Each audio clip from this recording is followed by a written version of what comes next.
अस्सलाम वालेकुम फ्रेंड्स, आज का ये वीडियो बहुत ही नॉलेजेबल है और ख़ासकर लास्ट के 45 सेकंड्स सो एंड तक ज़रूर देखें।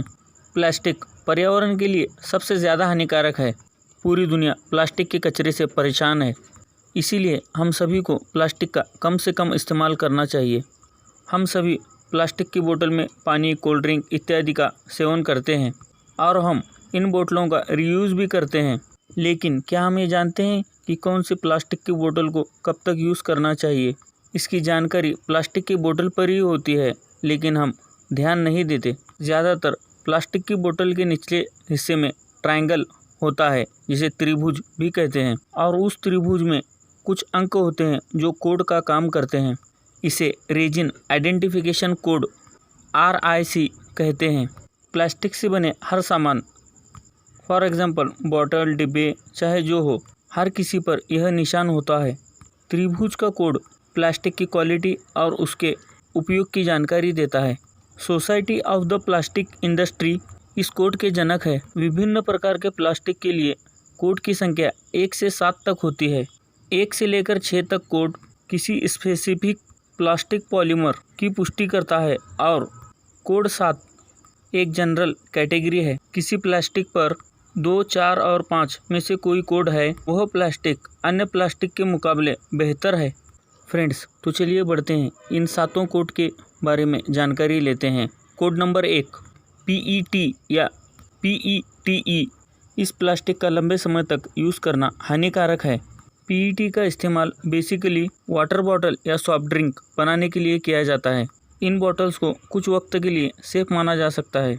असल में इन कंटेनर्स में लंबे समय तक लिक्विड रखने से एंटीमनी नाम का पदार्थ रिसने लगता है। जब इन कंटेनर्स को किसी बंद जगह रखा जाए या गर्म जगह रखा जाए, PET को आमतौर पर रीयूज़ बहुत कम किया जाता है। इसे सिंगल यूज़ या यूज़ एंड थ्रो प्लास्टिक माना जाता है।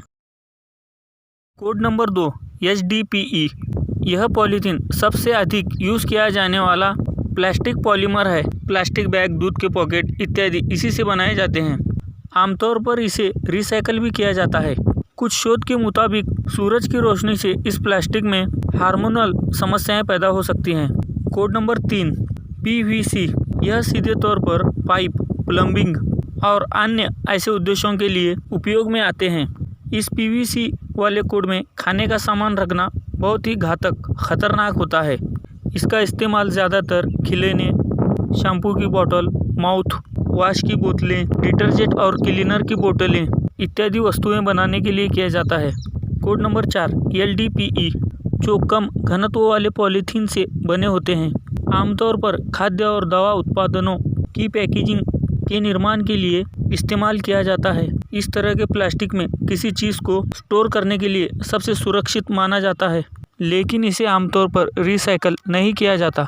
इसे फूड आइटम और लिक्विड के कंटेनर के रूप में एक सुरक्षित प्लास्टिक माना गया है। Code 5 PP। इस नंबर का कोड आमतौर पर प्लास्टिक कंटेनरों का उत्पादन करने के लिए उपयोग किया जाता है। फॉर एग्जांपल दही का कप, पानी की बोतल, चाय के कप इत्यादि। माइक्रो ओवन में भोजन को गर्म करने के लिए भी उपयोग में लिया जाता है। पॉलीप्रोपाइलीन स्टोरेज के लिहाज से बहुत सुरक्षित है और इसे रिसाइकल भी किया जा सकता है। Code 6 PS। Disposable plastic cup, plates, bike helmet और ऐसे ही use and throw plate, cups इत्यादि बनाने में इसका इस्तेमाल होता है। कोड 6 PS को हाल ही के दिनों में सबसे खतरनाक माना गया है, क्योंकि गर्म होने पर ये प्लास्टिक के निकलने से जहरीले पदार्थों का रिसाव करते हैं। कोड नंबर 7 जो ऑर्डर में आता है, जिस पर कई दफ़ा PC लिखा होता है। इस श्रेणी में हर वह प्लास्टिक आता है जो 1 से 6 कोड की श्रेणी में नहीं आता। कोड 7 बिस्फेनॉल A का स्त्राव करता है, जिससे कैंसर का खतरा हो सकता है। जिस किसी प्लास्टिक कंटेनर पर कोड 7 लिखा हो, उसमें किसी भी प्रकार का खाद्य पदार्थ स्टोर करके नहीं रखना चाहिए। ये मान लीजिए आपने पानी पी लिया है, उसके बाद इस बोतल को कैसे फेंकेंगे? लाइए सर।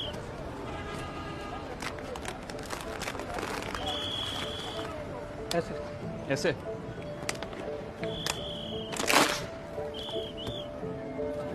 ये तो फिर से वैसे ही हो गई। ऐसे ही तो ये लोग आपको और गवर्नमेंट को चकमा दे रहे हैं। इसी में टूटी का पानी भर के फिर से आपको पिला देंगे। ऐसा ना हो इसके लिए इस ढक्कन को ऐसे दबा के इसके अंदर डाल दीजिए। अब ये बॉटल बर्बाद हो गई। ये ढक्कन जो है ये निकलेगा नहीं अब।